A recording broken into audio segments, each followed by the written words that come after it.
ready? This is Nicole. Welcome to Beyond the Grind. Let's talk about it. We're back. We're back like we never left. Like we never left. Let's talk about it. Yes. So Beyond the grind. Beyond the grinds. you know, everyone always asks like, where does that name like stem from? Of like, why did we come up Beyond the Grind? I'm like, because we are professionals. We are real estate agents. Right. But beyond grinding on that part, like I feel like we be grinding on like our not we be. Oh my God, I feel like we grind on like our parental grinds, our like relationship grinds, our like our responsibility grinds, like life grind. Yeah, like whatever position that we hold, like we grinded. So it's beyond the grind of real estate. So if you are looking for a Delaware real estate agent, check us out because we are dedicated. BarksdaleAffiliates.com. Boom. Find us. Yeah, we'll plug all that information in. Yeah. So I just wanted to, since everyone keeps asking, that's where it derives from. Right. You hear a podcast about real estate all the time. Yeah. That's what we talk about, but it's real life stuff. And there's happens. more, like there's more to you than just being an agent, a broker. Let me just not say you're an agent. You are a broker. He owns the brokerage, right?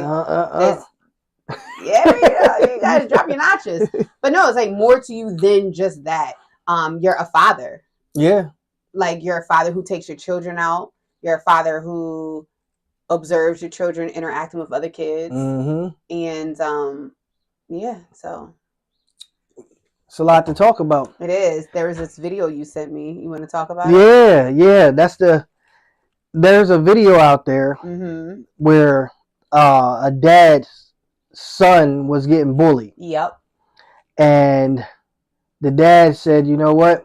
I'm tired of hearing you tell me you're getting bullied. So he took the son, I don't know if it was necessarily the school, but it was the playground or wherever the case may be, to approach the kid. But in this case, it wasn't the dad's son that was talking to the kid. It was the dad talking to the kid. And as the dad started speaking to the kid, he was basically saying, like, don't do this anymore. Long or the short. Yeah. And then the kid basically walked up on the dad's son right in front of the dad and did the same thing. And the dad smacked the dog poop out of the kid. It was like he gave her a little 45. That was crazy. Mind you, the kid looked like it was 14. Yeah, his son looked now, was it younger. A girl? Was it a girl? The girl, yeah, but his child looked younger than he told her stop. Yeah. Stop, don't call him that. Yeah, he did tell her that. And he straight pimp slapped her. Man, I saw a powder come off his hand. Taste out her mouth. Like, she was stunned. She lost wind. Back like when our grandmom used to hit us. She said, whoop. I think somebody said, call the cops. Like, I felt like I almost heard the whiff. You know how like you get like that good smack and you're like, like it was like you straight slapped her like there was no tomorrow. So as a parent, you're out there with Liliana. Now I'm not gonna say your daughter. Let's say Christian is younger and you're out there and you know your child has communicated, they've been bullied, whatever, and a bully comes up. They not only disrespect your child, but they do it in your presence. Like you are like a little big and you ain't gonna do nothing either. Right. Because that's what that was. It was like almost she looked at him like I was saying to your child. Yep. So what would you do in that situation? And do you think that his actions were justified? Well, disclaimer from the beginning, I don't condone violence of any sort. I mean, you have to smile so much. Come on, you gotta make me believe it. I don't condone violence. But it's a couple of things like unpacking this whole picture. Okay. One, I do understand how the dad felt. Okay. But my thought process on this is a little bit different because he hit somebody else's kid. Yeah, buddy. And not only was it somebody else's kid, it was a girl. Yeah, buddy. You know, like, so if for example, if somebody gets pulled over and if a woman gets pulled over in a police car, the man can't pat her down. They would call a female officer to pat her down. So why wasn't the mom or a female cousin or somebody of that sort, taken down there to, talk to the kid. Plus, there was other ways he could have handled it. Like, Yeah. he could have, found a way to go to the school or wherever the case may be and see if he can talk to the parents. And I just don't agree with him hitting. That's somebody else's child. Yeah. See, okay, so to that point, I 1000% agree. Like, there's never a situation in my mind that I can justify hitting somebody else's child if that child did not physically touch me. Right. My reaction might be like, if a child hits me, right? Mm-hmm. My physical natural response might be to like, oh, baby, don't do that. Right. It's your natural reaction. Yeah. But to be that calculated in response to someone's child with physical reprimand, I don't necessarily even do that with mine. Right. To let alone do it with someone else's. And I try to go deeper. In my mind, I'm like, what is that teaching your son? Right. Because you lost control of your emotions in that moment. Because how come the lesson wasn't to walk away? Mm-hmm. Because I know now, don't get me wrong. You know how like back in the day, you go, sticks and stones may break your bones, but right. words never hurt. No, words can hurt, and I acknowledge that. But I'm also teaching my children that people's words from people who you could care less about, they don't validate you. Mm-hmm. So why do you care about what they're saying? Like, don't, in a sense, like, people are going to say whatever they want. Right. As long as their words aren't physically threatening to you and they're not threatening your life or your physical well-being, mm-hmm. if they're calling you something, even if they're calling you a racial slur, right? I have the power to walk away. I don't have to hear it. Mm-hmm. It's 2025 now. Yeah. When we were growing up, mm-hmm. like if I did something wrong, Miss Margaret can come over and say, yeah, tell my grandma, my mom, Eddie did this, so I popped him. Mm-hmm. That was a different day and age. You know what I mean? No one ever popped me, but yeah. listen here. It was a community. Yeah, you're right. Yes, it was a community. Yeah, we're also on a little bit of our age gap, but I get what you're saying. Like there was a community, there was a village there was accountability. Right. You see somebody doing something wrong, one of the elders see like exactly, and they like, was that this person doing especially that? In church. Yeah, same kind of scenario. Your parents in the choir, and you were sitting in the pew. You best believe that usher, the mom of the church, they all watching. They might pinch you something. Yep, y'all be quiet. Yeah, y'all be quiet. Look, what y'all give you that look. So, nevertheless, my other thoughts on this is that for the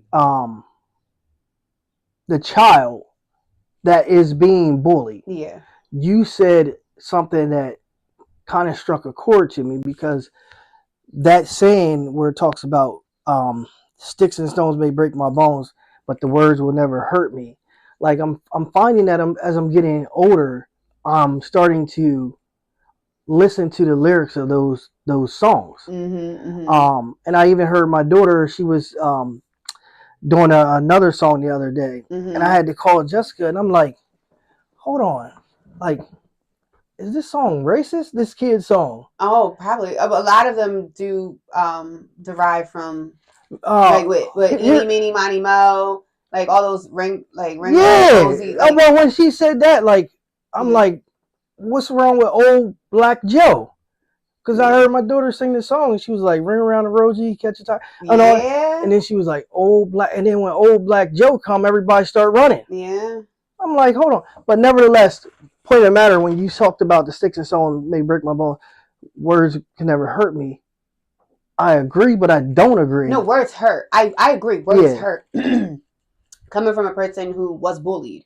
So I can speak from a different standpoint, because starting in middle school, I was bullied, right? And it led into like part of high school. Right. So I'm speaking from a position of like, I know how it feels to be bullied. Yeah. And I know that words do carry some weight. Words matter. In addition to that. Yes. Right? There's a certain type of strength that has to be built up within that child to know that, but these people don't validate me. Like what you're saying about me, like, because one, I don't respect you. I don't care about you. I what you're saying doesn't really hold weight when you compare it in a sense of like, for instance, if they're like, oh, you're ugly.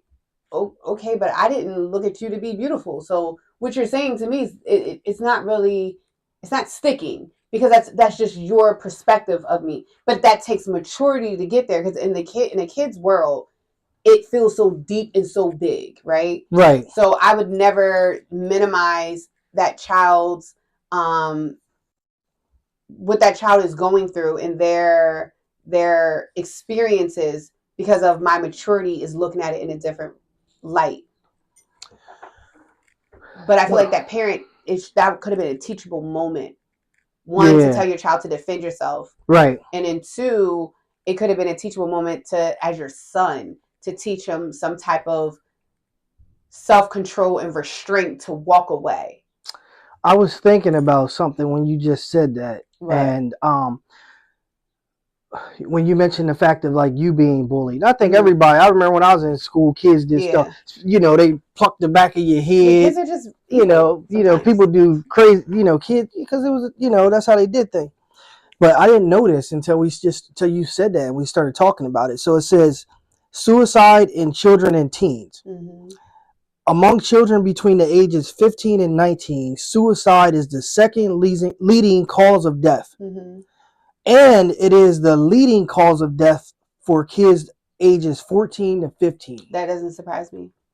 Now, this little boy, and he's around this age range. So, like, words, I agree with what you're saying. Like, words do matter and the effects of what you can do to somebody's kid when they're still growing and learning themselves matter. Especially with the internet now and all these different games. And you can essentially really communicate with somebody across the country that can have kids doing these actions. So when you're getting physically bullied, I mean, that can be tough. But I do give the kid credit that was getting bullied because instead of going to shoot the person up. Yeah, right. That's another thing you have to worry about. Like, it could be so triggering where you just snap out. Like, but what's funny is, so my child, I'm not going to say which one, we had a situation where like they're in dance school and my child, they have like healthy hair. Right. I don't care about texture, healthy hair. I heard someone say before, happy hair is healthy hair. So she has healthy, long hair. So normally I keep it in a certain style. Mm-hmm. This time for dance class, my mom did it for her and put it in 2 pigtails. And her pigtails were they were down here. It looks really cute. So when they got out of dance class, she came to me and was like, there's this other little girl in there who told her that she didn't like her hair. Right. And she had said it like, the girl doesn't even really know her. She just came to her like, I don't like your hair. Mm. And knowing my child's personality, it was like, my child's so kind and tender. Right. That it was like, okay, well, how did it make you feel? And I had a discussion like, did it bother you? And it was like, yeah. And I'm like, so do you never want to wear your hair like that again? And they're like, no, I don't care what they think. Like, I'm going to still wear my hair like that. And I was like, right. Yes. And then I was like, all right, so now let me do a teachable lesson because instinctually when you talk about like, that's my baby. So I'm going from the point of how that father may feel is like you want to protect your children, right? You as much as you can, you want to protect them. You're like, oh, I don't want them to be hurt, especially when they did something that's unprovoked. Mm-hmm. So initially my mindset was like, you know what? You should probably go tell that little child that, like, maybe because she's in a broken home and her parents aren't loving her, that I started going in and I was like, hold on, baby, what do you feel comfortable saying? Because, listen, I was about to, like, break it down. I was about to analyze all of you. And then I was like, you know what? Kids are me kids. I was proud that she handled herself. But then I had to preach to the fact of, like, this person doesn't validate you. Right. And as long as you don't feel like you will want to change the way you move because of what they're saying, then that's a good thing. But what you need to do is stop that person from feeling like they can disrespect you and then put it back on them. Hey, what you're saying is not kind and I really don't care about your opinion, so you should keep it to yourself. Right. And I was like, and then you should let the adult know who's in the room or tell your older sister. So I do think in that moment, if the father was that provoked and maybe there was an older sibling, right, I think it should be peer for peer. But I don't condone violence when it talks about like that child wasn't saying anything that was threatening. But let the peers handle it. Well, I mean, I agree with that. Like I was saying, a cousin, So you know what I mean? And I understand what you mean, like even somebody on that level, because this could be escalating even further now. Yeah. Because it's essentially assault on the dad's part now. Yeah, he popped, like, first of all, I wanted to find, did you break her jaw? Did you break, like, that was a, right. And then, I hate having to be this person, because when you sometimes always think of how it affects you, you realize this one thing is this isn't just the start of it. No. It's something deeper. Right. So, was the dad bullied? In my heart, mind, not even the dad, I think of the little girl who was bullied. Right. What is going on in her household to make her feel like this is where she has power? This is where she has a voice. Or outside of her house. Like, like what is going on in her life? Yeah. To make her feel triggered to want to make someone feel so small. Right. And you realize sometimes it manifests. It's always deeper than just as simple as me just being mean to you. There's always something that lies behind that, where I would love to know that story, because sometimes if you can heal that, and if that moment he could have taken the time to maybe even charge her, right? Like, you are way too amazing to lessen yourself like this and reduce yourself to making someone else feel. You know what I'm saying? I wonder how, if we were able to change these situations and almost charge it to someone, of letting them know, like, that mirror, like, you can be better than this, right? How that can really change the outcome, because matching anger for anger is just going to make more of an explosion. I agree. I was looking at the full picture. You know, it's kind of like when people say, like, a picture is worth 1,000 words. Yeah. So in my opinion, without this statistically or factually being spoken, in my opinion, like, a video is worth 100,000 words. 100%. So I went over the video maybe 5 or 6 times. I did too, after I got over laughing. And you did too. Like, when you said to me, I was like, oh my God. So rewatch this. And I started evaluating everything. Like, I evaluated the atmosphere. I mean, like, it looks like it's like a playground setting. So it could be outside of a school, but it may not be outside of a school. It may just be a regular playground. And then I looked at the players, like, who was there. Yeah. So you got a whole bunch of other kids provoking things. They see a grown man walking up with the kid that everybody knows is being bullied. So it's already tension right there. Yep. Like, they didn't change, the father didn't change the playing field by, you know, taking the action steps where he could have had the other parents come in or someone else. Yeah. He essentially went to, you know, where the kid was. And nowadays, you know, who knows, the other parents could have been in a position where, you know, they felt like, all right, this is a threat. Like, why are you here? Because they may have not known any of this stuff that's going on. Yeah. And then now there's a video out there where those parents are somewhere and all they see is their kid getting smacked. Exactly. And if you think about it, as adults, children are going to, like, their minds can't figure out solutions to all problems. Right. It's our jobs to come in and try to guide, like, the better steps, because I can't even imagine. Can you imagine, like, you were sitting and all of a sudden, like, you see, let's say Liliana, she's 4, right? Man. And let's say there was a 1-year-old that she was bullying, whatever, even though she's a sweetheart, so I doubt that will ever happen. But let's just say, for the example's sake, can you imagine you sitting here in the office, me and you working, blah, blah, blah, blah, blah, and all of a sudden you see this video of a person pimp slap your daughter? Right. That's going to cause for, like, some medals to be taken.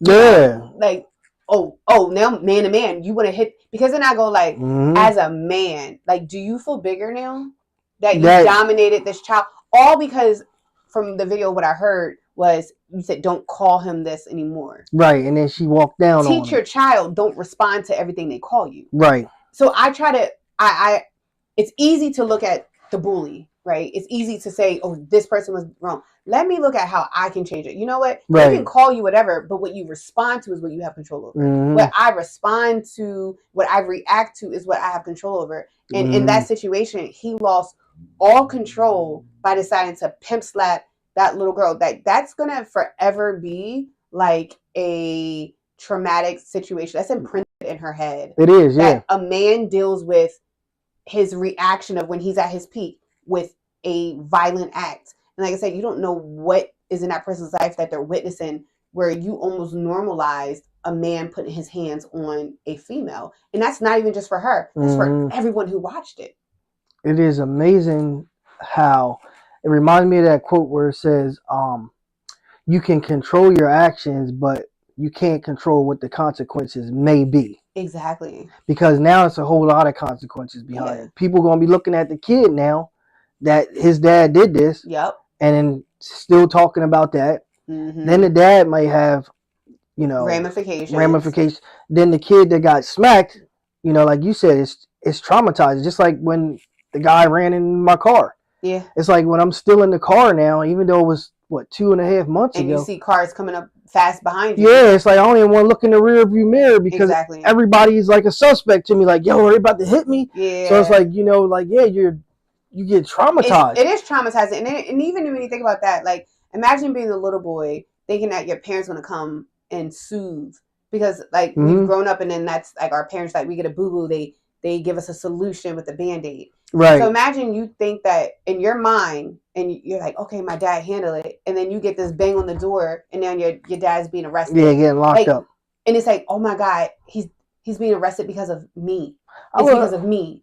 You know what I'm saying? That's so traumatizing that now it's like, what are you going to do in reaction to that to now try to fix that? You know what I'm saying? It's like a domino effect where I really feel as though we have to get in a better headspace, and especially in this day and time where we are very methodical with our actions. In addition to, we are thinking of all of the consequences and saying, like, is this the best reaction? Is this, if this is my last action that I'm leaving for everyone to see, is this the best way for me to handle the situation? Yeah, and I just think people stop thinking when they get emotionally involved in something. Yeah. The other thing I was thinking about, as far as the dad himself is concerned, was that, okay, so now all of these things happen. Mm-hmm. And again, I see the video as it being 10,000 words. Yeah. So culture matters. I agree. Culture matters in every aspect. I agree. I mean, it's just like, in the streets. I mean, culture. It's like, yo, somebody kill your cousin. Yeah. Are you gonna wait for the justice system to handle it? Now, again, I don't condone violence. I get what you're saying. I'm just saying this culture. Is what the street does. You're saying the street culture. Yeah, it's like, oh, you didn't kill my cousin. You shot him dead. Like, all right, next thing you know, all the blood cousins. For blood or whatever the saying is. So I was trying to look at the culture of the man that did the smacking, and I was looking at the whole perspective of all of these things. Mm-hmm. But then I went back to the one thing in my mind, and I'm like, that is somebody else's kid. Yes. Like, you can't. That is somebody else's being. And when you think about somebody else's kid, I go through a whole mental thought process of, all right, the day the kid was born. And I'm thinking of mine. Like, the day the kid was sick. The day the kid got the first boo-boo. The day the kid had the first birthday party. The day the kid first said, Dad. The day the kid said, can you help me put my shirt on? Mm-hmm. The day the kid said, I don't need your help no more to put my clothes on. I can put it on myself. You're saying that's somebody else's baby. That they raised all the way up. Yeah. Their being that God gifted them with. And then you have somebody else, because of the actions of this kid, that you smacked and put your hands on. Like, if it was me, I'm going to sit on the curb and wait for the cops to come after I'm done with that. Thank you for tuning in to another episode of Beyond the Grind. Let's talk about it.